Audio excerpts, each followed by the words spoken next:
Today we will start new chapter. ठीक है ना, आज अपन एक न्यू चैप्टर स्टार्ट करेंगे। ठीक है ना, चैप्टर का नाम क्या है?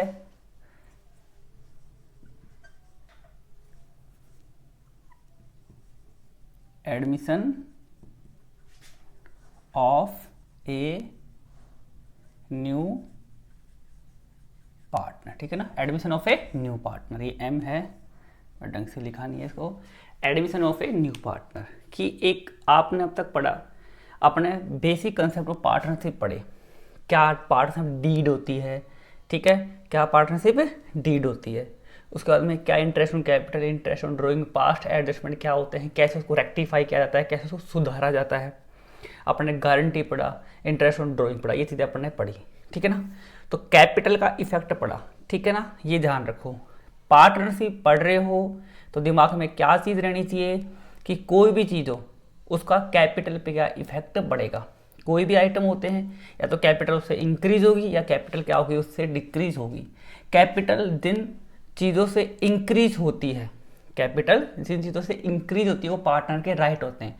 पार्टनर को सैलरी मिलेगी, कमीशन में कैपिटल में ऐड हो जाएगी, इंटरेस्ट ऑन कैपिटल मिलेगा, कैपिटल में ऐड हो जाएगा। ये सारी चीज़ें कैपिटल में क्या होती है, ऐड हो जाती है। लेस क्या होती है, लॉस हो गया तो कैपिटल को कम कर देगा, इंटरेस्ट ऑन ड्राइंग कम कर देगा, ड्राइंग कैपिटल को कम कर देगा। बस ये चीज़ें पूरी पार्टनरशिप में। पार्टनर के जो भी राइट है, जो भी सैलरी है, इंटरेस्ट ऑन कमीशन है, ठीक है, जो भी उसका बोनस है, प्रॉफिट है, उससे वो जितने भी आइटम जो फर्म उसको दे रही है पार्टनर को, उससे उसकी कैपिटल बढ़ेगी, लेकिन फर्म के लिए क्या होंगे, एक्सपेंसेज होंगे।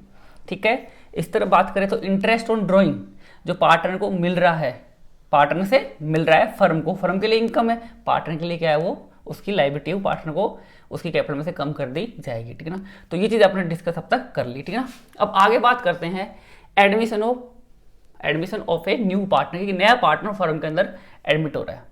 ठीक है, उस केस में देखो क्या होता है, जब नया पार्टनर फर्म में आता है तो क्यों आता है, वो तो डिपेंड करता है किस पे, फर्म पे डिपेंड करता है कि फर्म उसको क्यों ला रही है। ठीक है ना, जैसे मान लीजिए मैं पार्टनर और आप पार्टनर, अपन दोनों पार्टनर है।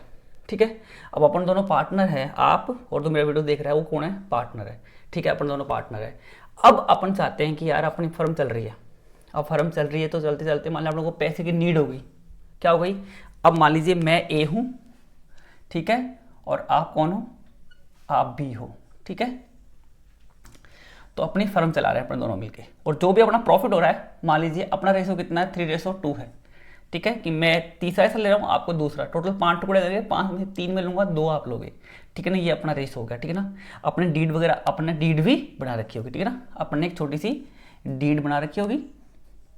ये क्या है, अपनी पार्टनरशिप, ये अपनी डीड हो गई।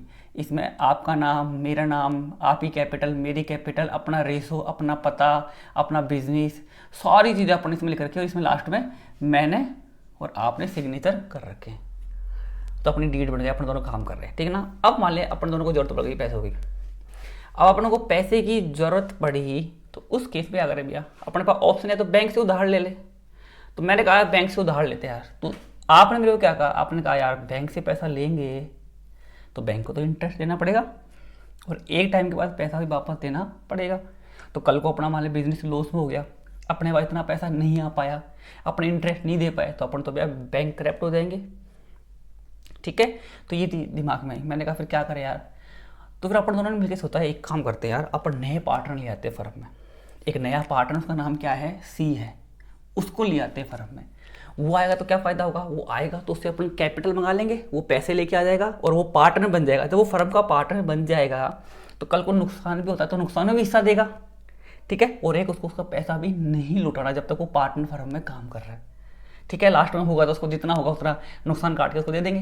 तो कुल मिला के अपना फ्यूचर में अगर नुकसान भी होगा ना अपना, तो नुकसान को साझा करने के लिए एक पार्टनर फर्म में और आ जाएगा, प्लस वो पैसा भी लेके आएगा। अब उस पर इंटरेस्ट कब देंगे, अब यार बैंक से लिया है तो आपको प्रॉफिट होता है, लॉस हो इंटरेस्ट देना पड़ता है, लेकिन पार्टनर से अगर आपने पैसा लिया है, कैपिटल है, तो उस पर इंटरेस्ट देगी फर्म, कब देगी, जब प्रॉफिट होगा। प्रॉफिट नहीं होगा तो वो केस भी नहीं कर सकता। तो ये फायदा हो गया नए पार्टनर बनाने का, ये फायदा है, ये वो कैपिटल भी लेके आएगा, नया पार्टनर आएगा तो।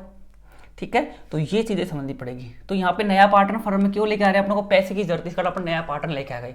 कई जने कैसे क्यों लेके आते नया पार्टनर, अरे यार अपन दोनों काम कर रहे हैं, मैं अकाउंट के अंदर अच्छा हूँ और आप थोड़ा मैनेजमेंट में अच्छे हो, और मार्केट को कौन संभाले भैया? यार मार्केट का काम कैसे करे यार? कोई बंदा होना चाहिए जो मार्केट को अच्छी तरह समझता हो। तो अपन ने क्या किया, अपन ने फिर उस केस में एक नया पार्टनर लिया जिसको मार्केट की नॉलेज अच्छी है। तो कोई भी चीज़ कर लो, नया पार्टनर फर्म में क्यों आ रहा है वो उसका पर्सनल मैटर है, वो किस लिए लेके आ रहे हैं। अपनों को उस चीज़ से मतलब नहीं है कि नया पार्टनर फर्म में क्यों आ रहा है, अपनों को मतलब ही नहीं है। अपने को तो मतलब किस चीज़ से कि जब नया पार्टनर फर्म में आएगा ना तो क्या क्या अकाउंटिंग ट्रीटमेंट करने पड़ेंगे वो चीज़ समझनी पड़ेगी।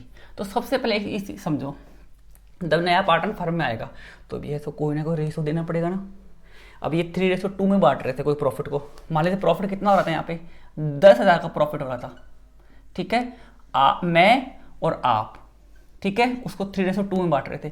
तो 3 और 2 5, तो 5 का इसमें डिवाइड करेंगे कितना आएंगे 2,000, 2 × 3 6,000 तो मैं ले रहा था और 4,000 रुपये आप लेते, तो टोटल 10,000 बट रहे थे। अब फ्यूचर में मान ले सी आ जाए और मान ले फ्यूचर में भी अपना प्रॉफिट कितना हुआ 10 का 10 ही हुआ, तो भैया इस बार ये प्रॉफिट ए और बी में 3:2 में नहीं बटेगा, क्योंकि इस बार नया पार्टनर और ऐड हो गया। तो इस बार इस प्रॉफिट के कितने टुकड़े होंगे, 3 से ज़्यादा टुकड़े होंगे। या फिर देखते हैं तो कितने टुकड़े करें भैया, इसको कितना हिस्सा दें, इसको कितना हिस्सा दे भैया, वो कैसे डिसाइड करे। बात समझ में आ रही है? तो नया पार्टनर जब फर्म में आया तो सबसे बड़ी प्रॉब्लम तो ये आई सबसे पहले कि उसको कितना प्रॉफिट दे भैया। अब तक तो अपन दोनों उसको बांट रहे थे, अब तक तो मैं और आप दोनों ए और बी अपन दोनों इसको बांट रहे थे 6,000 4,000। अब जब नया पार्टनर फर्म में आ गया तो भैया इसको कितना दे प्रॉफिट, ये भी एक समस्या है भैया। तो पहली प्रॉब्लम क्या आई कि भैया इसका कितना रेशो डिसाइड किया जाए। तो उस केस में करना पड़ेगा अपन को ये रेशो, तो ये तो ओल्ड रेशो भैया, ये आपका और मेरा ओल्ड रेशो कि अपन दोनों इसमें बांट रहे थे। अब जब नया पार्टनर आ गया तो उस केस में इसको बटेगा किसमें, ए में, बी में, और नए पार्टनर सी में बटेगा। तो इसका मतलब यहाँ पे आपको क्या करना पड़ेगा, एक रेशो निकालना पड़ेगा। क्या निकालना पड़ेगा, न्यू रेशो। बात समझ में आई? तो जब नया पार्टनर फर्म में आता है तो सबसे पहले जो प्रॉब्लम आती है, वो प्रॉब्लम जो आपको कैलकुलेट करनी पड़ती है, वो प्रॉब्लम क्या होती है, पहली कि आपको सबसे पहले क्या निकालना पड़ेगा, new sharing profit and loss ratio. कि भैया प्रॉफिट, आपको प्रॉफिट लॉस दोनों, नया पार्टनर आ रहा है तो प्रॉफिट लेगा तो भैया लॉस होगा तो लॉस भी देगा। तो सबसे पहले आपको क्या निकालना है, न्यू रेशो निकालना सीखना है, रटना नहीं चीज़ों को समझना। जब नया पार्टनर फर्म में आ रहा है तो भैया क्यों करा अपन ने न्यू रेशो, क्यों निकाला, क्योंकि भैया फ्यूचर में अगर प्रॉफिट होगा तो भैया वो पार्टनर बना तो उसको भी हिस्सा देना पड़ेगा ना, तो आपको न्यू रेशो निकालना सीखना पड़ेगा। बात समझ में आ रही है क्या? ठीक है भाई, ये समझ गए कि न्यू रेशो क्यों निकालते, ठीक है। अब आगे पॉइंट नंबर दूसरे की बात करते हैं आगे भैया। पहली प्रॉब्लम समझ गए आप कि न्यू रेशो क्यों निकाल रहे हैं, न्यू रेशो इसलिए निकाल रहे हो कि नए पार्टनर को कुछ ना कुछ हिस्सा देना पड़ेगा, ठीक है भैया, पहली बात आपको समझ में आ गई। आगे चलते हैं, अब आगे ठीक है। अब दूसरी चीज़ भैया, इसका रेशो आपने डिसाइड कर दिया, वो अपन निकालना सीख लेंगे, ठीक है ना, ठीक है सर सीख लेंगे। अब दूसरी प्रॉब्लम क्या आएगी, दूसरी प्रॉब्लम ये आएगी भैया, सोचना एक बार ध्यान से। जब नए आप और मैं काम कर रहे थे तो 10,000 रुपये अपन बांट रहे थे, 6 आप ले रहे थे और 4 में ले रहा था। अब फ्यूचर में मान लिया अपने न्यू रेशो निकाल लिया, न्यू रेशो कितना आ रहा है अपना 1:1:1 आ रहा है, ये रेशो आ गया मान लीजिए, ठीक है। अब क्या है, इसका मतलब अब 10,000 रुपये के 3 टुकड़े करने हैं, तो इसका मतलब 3,333 से 3,333 से 3,334 कर देते हैं, एक इसको एक्स्ट्रा, तो 10,000 हो जाएंगे टोटल। तो अपन ने प्रॉफिट बढ़ा दिया, तो मेरे हिस्से में कितना आया, मान ये आया, इसके हिस्से में ये आया, आपके हिस्से में आया, और नए पार्टनर के हिस्से में ये आया। तो ऐसे अपने 10,000 रुपये बढ़ा दिए टोटल, ठीक है। तो यहाँ देखो एक चीज़, पहले मेरे को कितना मिल रहा था 6,000, अब मेरे को कितना मिल रहा है 3,334। आपको पहले कितना मिल रहा था वीडियो देखने वाले को 4,000 रुपये, अब आपको कितना मिल रहा है, ये मिल रहा है, और नए पार्टनर को तो ये नया मिल ही रहा है। तो यहाँ पे क्या हुआ, यहाँ पे आपका और मेरा क्या हो गया, हिस्सा कम हो गया भाई। नया पार्टनर फर्म में आने से क्या हो गया, आपका और मेरा हिस्सा कम हो गया। तो भैया अब क्या करें भैया, तो इस केस में जो हिस्सा कम हुआ है तो अपन नए पार्टनर को प्रॉफिट दिया भैया, उसका हिस्सा तो बढ़ेगा, काम करेगा तो उसको हिस्सा तो मिलेगा। लेकिन अभी शुरू में जो अपना हिस्सा कम हो गया उसका क्या करें भैया, तो ध्यान रखो, अब यहाँ पे नए पार्टनर को अपने पार्टनर बनाया, उसको प्रॉफिट में अपन ने उसको प्रॉफिट में हिस्सा दे दिया भैया, ठीक है। अपन दोनों ने अपना हिस्सा कम कर लिया, मैंने और आपने अपना हिस्सा कम कर लिया और उसको हिस्सा दे दिया, क्योंकि कहीं ना कहीं मेरे हिस्से से और आपके हिस्से में से कट के उसके पास हिस्सा गया है। बात समझ में आती है? तो भैया इसके बदले हम उससे क्या मांगे भैया, कि हमने यार तेरे को अपना प्रॉफिट, तेरे को पार्टनर बनाया, तेरे को हमारे प्रॉफिट में हिस्सा दिया, तेरे को प्रॉफिट मिल रहा है, तू तो उसके बदले कुछ दे। बात समझ में आ रही है क्या? तो उसके बदले उससे पता क्या लेंगे, उसके बदले उससे अपनी चीज लेंगे जो बच्चों को बहुत क्रिटिकल लगती है, उसका नाम है गुडविल। क्या है? उसका नाम है गुडविल। बात समझ में आई? जब कोई नया पार्टनर फर्म में आएगा ना भैया, तो उसको पुराने पार्टनर में, यहाँ तो देखो दोनों का हिस्सा कम हो रहा है, क्या पता एक का भी हो जाए, बी मना कर दे या बी का कम ही नहीं हो हिस्सा, दोनों एग्री हो गए कि हाँ भैया ए देगा, तो उस केस में कुछ भी केस हो सकता है। जिसका भी हिस्सा कम होगा ना, वो पार्टनर गुडविल लेगा। क्या लेगा? गुडविल लेगा। किसे? न्यू पार्टनर से। क्योंकि भैया अब उसको अपन पार्टनर भी बना रहे हैं, उसको शेयर में हिस्सा भी दे रहे हैं, तो उसके बदले क्या लेंगे अपन? उससे गुडविल लेंगे। तो एक दूसरी प्रॉब्लम, गुडविल कैसे कैलकुलेट करें भैया? नया रेशो भी निकालना सीखना है, वो भी प्रॉब्लम। दूसरा, कितने गुडविल मंगाया भैया उससे, अब वो भी प्रॉब्लम भैया। तो इसका मतलब जब एडमिशन नया पार्टनर फर्म में आ रहा है तो दो प्रॉब्लम तो आपने पढ़ ली, क्या नया आ रहा है तो कितना उसको प्रॉफिट में हिस्सा देना है, दूसरा कितनी उससे गुडविल मंगानी है। बात समझ में आ रही है? अगला टॉपिक, ठीक है भैया, उसका रेशो भी कर दिया डिसाइड, उसकी गुडविल भी डिसाइड कर दी, ठीक है। अब यहाँ पे एक चीज़ और पढ़ना, अभी तो ये पार्टनर गुडविल लेके आ गया फर्म में, आ गया भैया गुडविल ले आया सर, अब इस गुडविल को कौन लेगा भैया? भैया सर मैंने भी हिस्सा दिया है, उसने भी हिस्सा दिया है, तो दोनों लेंगे भैया। तो भैया किस रेशो में बांटोगे? सर मेरे जितना कम हो रहा है उतना दे दो, इसका जितना कम हो रहा है उतना दे दो। नहीं भैया ऐसा नहीं होता कभी भी। यहाँ पे क्या होता है, किसने अपना हिस्सा दिया है, तो उस केस में आपको एक और रेशो निकालना सीखना पड़ेगा, ठीक है। उस रेशो का नाम होता है सेक्रीफाइस रेशो। कौन सा होता है? सेक्रीफाइस रेशो होता है। मैं शॉर्ट में लिख रहा हूँ, ठीक है, क्योंकि यहाँ जगह थोड़ी काम आएगी, ठीक है। ये ऊपर तो फिर भी हो गया, यहाँ काम करेंगे तो आपको खाली सुन लो। क्या निकालेंगे? Sacrifice ratio. सेक्रीफाई रेशो क्यों निकालते हैं? क्योंकि जो पार्टनर फर्म में आ रहा है ना, तो उसको फ्यूचर में प्रॉफिट मिलेगा, तो उसके बदले प्रॉफिट लेगा, उसके बदले क्या देगा फर्म को? पहली बार में क्या देगा फर्म को? गुडविल देगा। और वो उस गुडविल क्या करेंगे भैया? फर्म के पास तो गुडविल आ गई, वो एंट्री कर लेगी, पैसा आ रहा है, कैश अकाउंट डेबिट किसका आ रहा है? गुडविल का आ रहा है। एंट्री बाद में डिस्कस करेंगे, एंट्री निकले से बता रहा हूँ कि पैसा है गुडविल का, क्या करेगा गुडविल का? तो उस गुडविल को कौन लेगा? आप कहीं बोलते हैं सर ओल्ड पार्टनर ले लेंगे, हाँ सही बात है, ओल्ड पार्टनर लेंगे, लेकिन ओल्ड में से कौन लेगा? जो सेक्रीफाइस करेगा, जो अपना प्रॉफिट सेक्रीफाइस करेगा, वो गुडविल लेगा। अब इस केस में देखो, इस केस के अंदर तो दोनों सेक्रीफाइस कर रहे हैं, मतलब दोनों गुडविल लेंगे, लेकिन किस रेशो में लेंगे? सेक्रीफाइस रेशो में, कि मैंने कितना सेक्रीफाइस किया, इसने कितना सेक्रीफाइस किया, उस रेशो में अपने को गुडविल निकालनी पड़ेगी, ठीक है। तो जब भी कोई नया पार्टनर फर्म में आता है गुडविल लेके, क्यों लाएगा? क्योंकि वो प्रॉफिट में हिस्सा लेगा, तो गुडविल उसको देनी पड़ेगी। बात समझ में आ रही है? अब उस गुडविल क्या करे भैया? तो उस गुडविल को सेक्रीफाइस पार्टनर को सेक्रीफाइस रेशो में डिस्ट्रीब्यूट कर दिया जाएगा, दिमाग में डाल लो, ठीक है। तो पहली प्रॉब्लम नया रेशो निकालना, दूसरी कितनी गुडविल मंगाई, तीसरी उस गुडविल को कैसे बांटे भैया? उसको सेक्रीफाइस पार्टनर को सेक्रीफाइस रेशो में बांटो, तो सेक्रीफाइस रेशो निकालना सीखेंगे, बहुत ईजी है, ठीक है। आगे चलते हैं। अब अगली प्रॉब्लम क्या आई समझना, अगली प्रॉब्लम ये आई, देखो मैं उल्टा सीधा कहीं भी लिख रहा हूँ इसको, मैं खाली प्रॉब्लम डिस्कस कर रहे हैं अपन, क्योंकि एग्जाम में पूछते कि at the time of admission of new partner which type problem face by the firm को किस टाइप की प्रॉब्लम फेस करनी पड़ती है।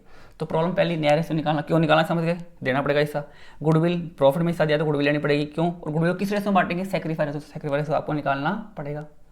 अब बात करते हैं पॉइंट नंबर 5 की, पॉइंट नंबर 5 की बात करते हैं, इसको समझना ध्यान से। अब नया पार्टनर फर्म में आ रहा है, पैसा मंगाएंगे नहीं मंगाएंगे उससे? पैसा तो मंगाना है सर उससे, कितना मंगाया भैया?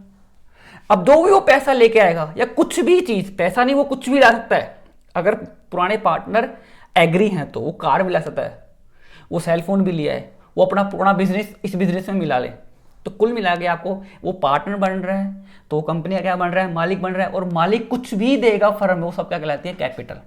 तो भैया कितनी कैपिटल मंगाए उससे, कितनी मंगाए, तो इसका मतलब आपको कैपिटल भी निकालनी पड़ेगी उससे, कितनी कैपिटल। तो आपको यहाँ पे क्या मंगानी है? कैपिटल। किससे?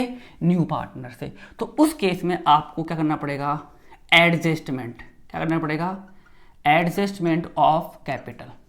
कैपिटल का एडजस्टमेंट करना सीखना पड़ेगा। एडजस्टमेंट मतलब कैपिटल का एडजस्टमेंट करो भैया, कि नए पार्टनर से कितनी मंगानी है। और यहाँ पे नया पार्टनर आता तो क्वेश्चन में कई बार उसकी कैपिटल दी भी होती है, उसकी कैपिटल दी होती है, कोई प्रॉब्लम ही नहीं है फिर, लेकिन क्वेश्चन में कई बार ओल्ड पार्टनर जो चल रहे हैं ना, उनकी कैपिटल का भी एडजस्टमेंट करना पड़ता है। तो एडजस्टमेंट कैपिटल 2-3 टाइप की होता है। एक तो जब नया पार्टनर है उससे कितनी कैपिटल मंगानी उसका एडजस्टमेंट करो भैया, या फिर मान ली पुराने पार्टनर मैं और आप काम कर रहे हैं फर्म में, मेरी कैपिटल 2 लाख रुपए और आपकी कैपिटल 1 लाख रुपए। मैंने कहा भैया मेरी 2 है तेरी 1 है, तो तू भी 1 लाख रुपए लेके आ, तेरी मेरे बराबर बढ़ा। तो आप कैपिटल लेके आओगे, इसका मतलब आप अपनी कैपिटल को बढ़ा रहे हो, उसमें नई कैपिटल एडजस्ट कर रहे हो, तो वो भी क्या हो गया, एडजस्टमेंट ऑफ कैपिटल हो गया। समझ गए क्या? तो ये चीज़ गांठ बांध लो। मैंने पहले ही बताया पहले चैप्टर में, या जब भी मैंने बताया होगा शायद, कि कैपिटल के अंदर थोड़ा सा भी इंक्रीज होता है या थोड़ा सा भी डिक्रीज होता है तो वो होता है एडजस्टमेंट ऑफ कैपिटल। कैपिटल लिया आपने, उसमें आपने सैलरी ऐड करी, मतलब आपने उस पर सैलरी का एडजस्टमेंट किया तो सैलरी बढ़ी, वो सॉरी कैपिटल बढ़ी आपकी।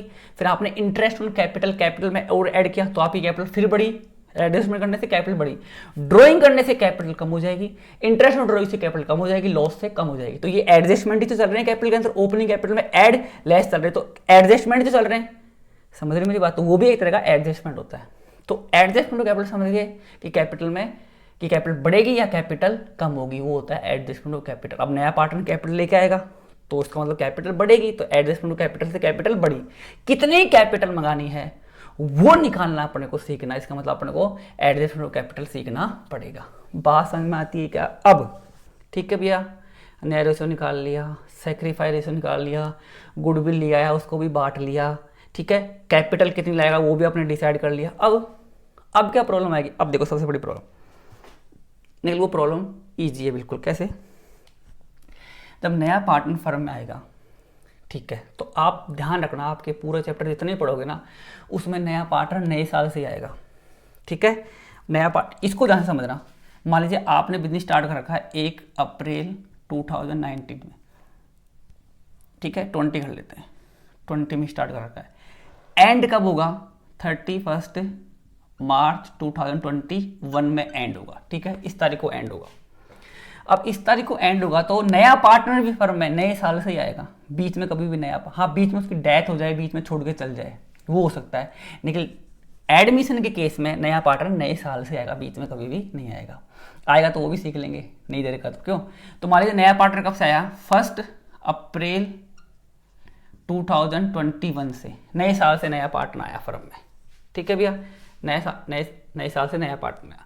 तो यहाँ पे एक चीज़ समझना, जब नया पार्टनर फर्म में आएगा तो आपने तो भैया साहब जी यहाँ आपने तो अपना साल खत्म कर लिया। यहाँ पे पार्टनर आप थे, मैं था और आप थे, तो भैया आपने क्या होगा, अपन अपना profit and loss appropriation account बनाया होगा, फिर आपने कैपिटल अकाउंट बनाया होगा, फिर आपने अपनी बैलेंस शीट बनाई होगी। पिनल अकाउंट बनाया तो प्रॉफिट लॉस हुआ अपने कैपिटल अकाउंट में बांट के और कैपिटल को बैलेंस में ट्रांसफर कर अपने अकाउंट क्या कर दिए, बंद कर दिए। तो इसका मतलब नया पार्टनर आने से पहले ही अपन ने अपना पिनल एप्रोप्रिएशन अकाउंट बना लिया, कैपिटल अकाउंट बना ली और बैलेंस शीट बना के अकाउंट बंद कर दिया, प्रॉफिट लॉस बांट लिया। तो अब जब अपन ने सब कुछ कर लिया, मतलब ये साल अपन ने पूरा बंद कर दिया, तो भैया जब बंद हो गया तो इसका मतलब नई शुरुआत करेगी, तो नई शुरुआत नए पार्टनर के साथ में कर लेंगे। ठीक है ना।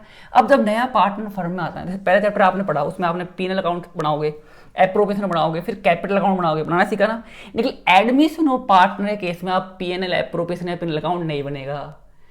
ये चीज़ आपको ध्यान में रखनी है कि जब at the time of admission of new partner हम क्या करेंगे, नहीं प्रिपेयर करेंगे। क्या प्रिपेयर नहीं करेंगे? पीएनएल या पीएनएल एप्रोप्रिएशन अकाउंट प्रिपेयर नहीं करेंगे। क्यों नहीं करेंगे? क्योंकि नया पार्टनर आ रहा है। नया पार्टनर तो 1 अप्रैल 2011 को शुरू में आ रहा है ना। पीएनएल अकाउंट और एप्रोप्रिएशन अकाउंट तो साल के एंड में बनते भैया, कहाँ से बनाने खोल गए, नहीं बनेगा। समझ गए मेरी बात? दिमाग में ध्यान रख लो कि जब नया पार्टनर आया तो क्वेश्चन में दिमाग कई बच्चे लगाते हैं कि सर पहले चैप्टर में तो पीएनएल अकाउंट एप्रोप्रिएशन अकाउंट बनाया, बट इस चैप्टर में अपन पीएनएल या पीएनएल एप्रोप्रिएशन क्यों नहीं बना रहे भैया? इसलिए नहीं बना रहे क्योंकि नया पार्टनर साल के स्टार्टिंग में आ रहा है और वो बनते हैं साल के एंड में, और पिछला साल एंड हुआ होगा तो उन दोनों ने बना के अपना बांट लिया होगा, तो हमको मतलब ही नहीं हम क्यों बनाए। तो इस ध्यान रखना, एडमिशन और पार्टनर केस में पीएनएल एप्रोप्रिएशन या पीएनएल अकाउंट नहीं बनेगा। बात समझ में आती है क्या? तो ये चीज़ इस तरह गांठ बांध लो। ठीक है, ये क्यों बनेगी समझ गए? क्योंकि नया पार्टनर तो नया आया है ना भैया, तो क्यों बनाने बैठ रहे हो, दिमाग खराब मत करो। ठीक है, आगे चलते हैं। अब आगे जब नया पार्टनर फर्म में आ रहा है ना, तो उन्होंने पीएनएल अकाउंट बनाया या एप्रोप्रिएशन बनाया, अपने प्रॉफिट लॉस बांट लिए। ठीक है ना, ये हर साल वो करते आ गए। इसलिए भैया 21 में जब नया पार्टनर आया ना, तो उसने क्या कहा कि यार आपके प्रॉफिट लॉस तो आपने बांट लिए, सब कुछ आपने कर लिया, क्या आप हर साल आपकी जो बैलेंस शीट की आपकी असेट्स है लायबिलिटी उसकी वैल्यू करते हो रोज? जो आपकी बैलेंस शीट है, आप कईयों को वीडियो देखने वाले को कईयों को बैलेंस शीट आती है, कईयों को नहीं आती है। जिसको नहीं आती ना, ऐसा ट्रिक बताऊंगा कभी नहीं भूलोगे, ध्यान रखना। मैं लिख के देता हूँ, मेरा इस पूरे चैप्टर की वीडियो देखने के बाद अगर आपका क्वेश्चन गलत हो जाए ना, मेरे को बोल देना, कभी गलत नहीं होगा। ध्यान से पूरा वीडियो देखना है एंड तक, ठीक है ना। अच्छा लगे तो लाइक करना, सब्सक्राइब जरूर करना, ठीक है ना। अब आगे बक के बाद सुनते हैं आगे क्या करते हैं। तो 1 अप्रैल 2011 से नया पार्टनर आ रहा है। तो भैया ये क्या बोलेगा, सर आप हर साल एप्रोप्रिएशन बनाते हो या पीनल अकाउंट बनाते हो, कैपिटल अकाउंट बना के बैलेंस शीट बना के बंद करते हो, क्या आप हर साल अपनी असेट्स की और लाइबिलिटी की रीवैल्यू करते हो? जो आपकी असेट्स है जितनी भी, या जितनी भी आपकी क्या है लाइबिलिटी है, क्या है जितनी भी आपकी असेट्स हैं और जितनी भी क्या है आपकी लाइबिलिटी है, क्या आप उनकी रीवैल्यू करते हो? अब बोलें क्यों करेंगे रीवैल्यू, क्यों करें भैया, जो भी प्रॉफिट लॉस बांट लिया, असेट लाइबिलिटी की रीवैल्यू क्यों करें? नया पार्टनर अब आएगा, नया पार्टनर बोलेगा नहीं सर आपको मेरे एडमिशन के समय आपको असेट्स और लाइबिलिटी की रीवैल्यू करनी पड़ेगी। बोलेगी क्यों भैया? क्योंकि सर मेरे आने पे क्या पता आपकी लाइबिलिटी बढ़ जाए, नुकसान, लाइबिलिटी बढ़े मतलब नुकसान, और असेट कम हो रही है उसकी वैल्यू कम हो जाए, तो भैया इसका मतलब नुकसान हो रहा है। और ये नुकसान कब का है? ये नुकसान तो भैया पहले का है, क्योंकि मैं तो आज से आ रहा हूँ और आज की तारीख में आप अगर असेट्स और लाइबिलिटी की रीवैल्यू करोगे तो वो तो आपकी असेट की लाइबिलिटी की रीवैल्यू है, असेट लाइबिलिटी की, तो उससे जो भी नुकसान होगा वो आप लोगे भैया। अगर आपने असेट्स और लाइबिलिटी की रीवैल्यू नहीं करी और मैं पार्टनर बन गया, तो मेरे पार्टनर बनने के बाद तो भैया वो असेट लाइबिलिटी मेरा हक होगा और फ्यूचर में अगर वो मेरे आने के बाद कम हो गई, जबकि उनकी वैल्यू पहले से कम चल रही है, लेकिन उनकी वैल्यू बाद में आपने निकाली कम हो गई, तो भाई मेरे को भी सदना पड़ेगा। क्यों? क्योंकि मैं तो पार्टनर बन चुका। तो वो पार्टनर बनने से पहले क्या बोलेगा कि आपकी असेट्स की और लाइबिलिटी की रीवैल्यू कर दो, जो आप हर साल नहीं करते हो, समझ गए? तो उस केस में नया पार्टनर सोच रहा है ये, क्या पता है असेट की वैल्यू कम हो जाए, लाइबिलिटी की वैल्यू बढ़ जाए, तो नुकसान वो भी बियर कर लेंगे, मैं तो नया बनूंगा ना आपसे। तो इसका नया पार्टनर असेट्स लाइबिलिटी की रीवैल्यू करवाता है। अब पुराने पार्टनर के हिसाब से सोचते हैं, पुराने पार्टनर क्यों करवाते हैं, समझना। पुराने पार्टनर असेट्स की, वैसे असेट और लाइबिलिटी की रीवैल्यू तो पुराने ही करते हैं, लेकिन हाँ नया वाला कुछ एडवाइस दे सकता है, और वो एडवाइस खाली एक पर्सनल यूज से, बिजनेस के अंदर नहीं एडवाइस दे सकता वो, क्योंकि अब तक वो पार्टनर बना ही नहीं है, ठीक है। तो यहाँ पे अब पुराने पार्टनर ने सोचेंगे यार नया पार्टनर फर्म में आ रहा है, तो आप अपनी असेट और लाइबिलिटी की रीवैल्यू कर लेते हैं, क्या पता प्रॉफिट निकल के आ जाए। तो असेट लाइबिलिटी की रीवैल्यू करने से जो अपन हर साल नहीं करते आ रहे थे, मैं और आप सोच रहे हैं कि यार मैं ये अपने काम करते हैं, अपनी असेट्स और लाइबिलिटी की रीवैल्यू कर लेते हैं। अब रीवैल्यू करेंगे, क्या पता अपनी असेट बढ़ जाए, लाइबिलिटी कम हो जाए तो प्रॉफिट हो जाए। तो भैया प्रॉफिट तो अपन दोनों पार्टनर तो अपन दोनों बांटेंगे, नए बड़े को नई शुरुआत करवाएंगे। तो अपन ने ये सोचा अपन ने प्रॉफिट हो जाए इस कारण वैल्यू करके अपन आपस में बांट लेंगे, ठीक है। या फिर नया पार्टनर क्या सोचेगा कि यार वैल्यू कोई कम हो जाए तो वो ही बांटे, समझ गए। तो कुल मिलाकर अगर सिंपल वर्ड में कहूँ तो असेट्स और लाइबिलिटी की रीवैल्यू इसलिए करते हैं क्योंकि उससे जो भी प्रॉफिट होगा वो ओल्ड रेशो में बांट लेंगे, और उससे लॉस हो गया तो उस लॉस को भी ओल्ड रेशो में बांट लेंगे, क्योंकि नया पार्टनर नई शुरुआत करनी पड़ेगी। तो इस केस में आपको एक अकाउंट बनाना पड़ेगा, कौन सा? आपका रीवैल्यूएशन अकाउंट, समझ गए क्या? तो रीवैल्यूएशन अकाउंट करके बनाएंगे, उससे जो भी प्रॉफिट या लॉस निकलेगा उसको ओल्ड पार्टनर ओल्ड रेशो में बांट लेंगे, समझ गए क्या? ये चीज़ दिमाग में लेके हमेशा से आपको चलनी है। तो इम्पोर्टेंट ये 4 टॉपिक बहुत इंपॉर्टेंट। देखो रीवैल्यूएशन अकाउंट के बाद तो कुछ बचा ही नहीं, फिर लास्ट में वो कैपिटल अकाउंट बना के बंद कर देंगे। मतलब मोस्टली और छोटे छोटे होंगे वो अपन डिस्कस करेंगे, लेकिन पार्टनर जब फर्म में आता है ना, तो जो ये देखो मैं क्या लिख दिया, ठीक है। जब नया पार्टनर फर्म में आता है ना, तो 5 प्रॉब्लम तो फेस करनी पड़ती है। न्यू रेशो निकालो यार लफड़ा, कितनी कैपिटल मंगानी है उससे वो लफड़ा, सेक्रीफाई रेशो निकालना लफड़ा, गुडविल कितनी मंगानी है वो लफड़ा, कैपिटल का कितनी कैपिटल मंगानी है वो तो मैंने बोल ही दिया, और असेट लायबिलिटी की रीवैल्यू करना। तो ये टॉपिक हैं जो इस चैप्टर की पूरी स्टोरी है, ठीक है ना। Story behind the admission of new partner, कि न्यू पार्टनर जब फर्म में आता है तो उस केस में अपन न्यू रेशो क्यों निकालते हैं, सेक्रीफाई रेशो क्यों निकालते हैं, कम वक्त गुडविल क्यों निकालते हैं, कैपिटल का एडजस्टमेंट क्यों करते हैं, रीवैल्यूएशन क्यों करते हैं। तो ये सारी चीज़ें मैंने आपको एक एक करके अभी समझाई। बात समझ में आती है क्या? तो भैया ये इंट्रोडक्शन वाली बात हो गई, किसका इंट्रोडक्शन कैसे काम करता है, ठीक है। अब आगे सुनना मेरी बात ध्यान से। अब आगे अपन एनसीईआरटी से, मेरी बात दोबारा मैं गीत गा रहा हूँ, दोबारा सुन लो ध्यान से।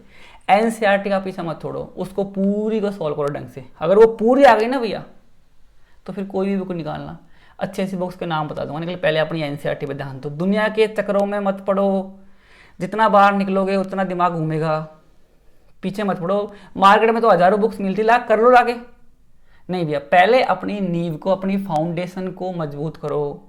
एनसीईआरटी बुक है जो आपकी सबसे इंपॉर्टेंट है, उसके सारे क्वेश्चन करो, अच्छी तरह समझो, डीपली करो। अगर उसको डीपली कर लोगे, जब कंसेप्ट ही समझ जाओगे तो भैया सारे बुक निकाल दोगे यार। तो मैं आपसे विनती है मेरी कि आप अपनी एनसीईआरटी को फॉलो करो पहले, ठीक है ना। तो अपन क्या करेंगे, न्यू शेयरिंग प्रॉफिट रेशो निकालना सीखेंगे, किससे, अपनी एनसीईआरटी की बुक से। बात समझ में आती है। फिर देन आफ्टर देखेंगे किस किस को अपन लेके चले, क्योंकि पहले अपन न्यू रेशो और सेक्रीफाई रेशो साथ ही निकालना सिखा दूंगा मैं आपको। फिर देन आफ्टर गुडविल कहीं वो समझ में नहीं आती, मैं इतने ईजी तरीके बताऊंगा, एक चीज रटनी नहीं पड़ेगी कभी भी, एक क्वेश्चन गलत नहीं होगा कभी भी। एडजस्टमेंट ऑफ कैपिटल पढ़ेंगे, फिर रिवोल्यूशन, फिर धीरे धीरे फिर मैं आपको क्वेश्चन करना भी सिखाऊंगा, कैसे क्वेश्चन को सॉल्व किया जाता है, ठीक है। तो करते हैं, धीरे धीरे आगे बढ़ते हैं। तो आज के लिए इतना ही, ये अपना इंट्रोडक्शन होगा सिंपल सा, समझ गए। अब तुरंत जैसे आपका इंट्रोडक्शन पूरा हो तो नेक्स्ट वीडियो आपको मिल ही जाएगा, क्योंकि मैं रोज डालता हूँ, तो आप जब देखोगे उसके अगला मिल जाएगा। तो तुरंत ये पढ़ने के बाद अगला वीडियो स्टार्ट कर देना, ठीक है। तो आज के लिए इतना ही, थैंक यू, मिलते हैं नेक्स्ट वीडियो में, ठीक है। अच्छा लगे तो लाइक सब्सक्राइब जरूर करना, ठीक है ना।